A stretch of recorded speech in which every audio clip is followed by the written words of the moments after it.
Nous recevons Frédéric Houssard, vous êtes intérieur designer sur Falcon. Est-ce que vous pouvez nous parler de votre activité ? Tout à fait. Alors notre activité, elle se compose en deux choses. Premièrement, un travail sur une offre globale au niveau des intérieurs d'avion, de nos gammes, du 2000 au 8X et bien sûr au 6X, notre nouveau-né.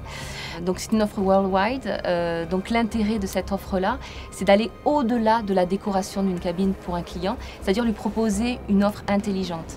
On travaille avec des matériaux qui vont apporter un bien-être dans la cabine, le well-being, puisque j'insiste vraiment sur le côté worldwide. On travaille avec le bureau de New York également. On travaille sur tout ce qui est lumière, on travaille sur des matériaux qui vont apporter un gain de poids, enfin un gain dans le bon sens du terme, puisque ça c'est extrêmement important pour les avions.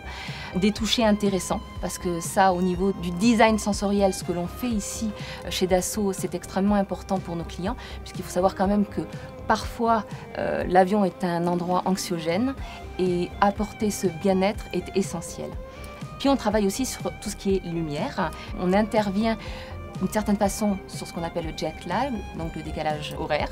Donc en travaillant avec des scénarios dynamiques de lever de soleil, de coucher de soleil. Donc okay. Ça c'est le travail de l'offre en amont. Et ça, votre activité, elle est nouvelle chez Dassault Aviation ? Alors, elle n'est pas complètement nouvelle dans le sens où le travail du designer existe depuis absolument des années chez Dassault Aviation. Ce qu'on essaye d'apporter aujourd'hui en plus, c'est une expertise sensorielle et de travailler vraiment là-dessus, c'est-à-dire aller au-delà de la décoration et de la personnalisation uniquement. Ça, on y répond absolument en deuxième temps avec le client. Mais c'est d'apporter vraiment des sélections des matériaux en amont sur des critères sensoriels spécifiques. C'est-à-dire c'est aussi l'aspect technique des matériaux. Et si on peut aider à réduire des bruits parasites grâce à certains matériaux qui vont pouvoir les absorber, c'est sentir comme si on était chez soi en fait. Donc vous avez effectivement préparé tout un tas de choses, c'est-à-dire que votre travail est vraiment dans ce choix, dans cette réflexion avant que le client n'arrive. Et après, vous allez l'accompagner. Après, on va l'accompagner. C'est-à-dire qu'il arrive forcément avec des idées, puisqu'il a des goûts, il a une sensibilité. Et nous, on va lui apporter notre expertise aéronautique. C'est-à-dire comment on apporte, comment on modifie aussi l'espace d'une cabine en travaillant sur les couleurs et les matières. Toute cette sensibilité-là, le client nous la fait passer, parce que c'est aussi culturel, bien évidemment.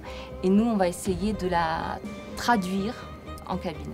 Donc je vais pouvoir choisir à partir d'un catalogue, mais vous allez me le montrer comment mon avion, c'est-à-dire ça va être un dessin, vous allez me le montrer sur un ordinateur, expliquez-moi. Alors oui, en ordinateur, mais pas uniquement, parce que l'image est parfois froide et justement ce côté sensoriel, on a du mal à le percevoir. Donc on arrive aussi avec une panoplie d'échantillons qui seront faits pour l'avion, c'est-à-dire que le client, on part d'idées, on brainstorm ensemble. Nous avons un showroom qui est absolument magnifique. Enfin, nous en avons deux parce que nous en avons également à New York et un ici au Bourget. Donc, on privatise, on travaille, on brainstorm avec le client. On sait un petit peu ce qu'il souhaite, notamment l'essence de bois qu'il aimerait avoir dans son avion. On travaille avec ce qu'on appelle des types d'échantillons, des masters. Et puis là, on va sourcer, donc on va aller chercher son bois, où il aura des petites, on dit des accidents, mais c'est beau de dire ça, ce sont des critères, c'est toute l'histoire d'un bois.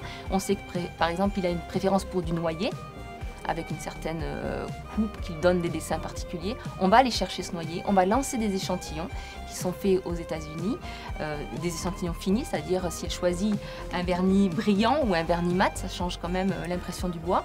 On va lui soumettre, peut-être 3 semaines, 1 mois après, on se revoit, on lui soumet ça avec les images, les rendus réalistes faits par nos équipes d'infographistes qui sont absolument superbes, de façon à l'immerger déjà dans son avion. Et puis on l'immerge encore plus parce qu'on a aussi maintenant Falcon Experience qui nous permet vraiment de mettre un casque et là on est vraiment dans son avion avant sa construction. Est-ce qu'il y a des couleurs, des goûts particuliers suivant les années? Est-ce que ça change tous les ans? Est-ce qu'il y a une tendance de fond qui reste? Sentir l'espace, donc de ne pas sentir dans du confinement, c'est-à-dire que des couleurs trop sombres sur les parois latérales de l'avion, on en voit très peu. On a toujours quand même, les parties hautes de l'avion restent relativement lumineuses et on va les habiller finalement, les envelopper avec maintenant nos systèmes de mood lighting, de lumière colorée qui vont apporter une chaleur enveloppante aux passagers.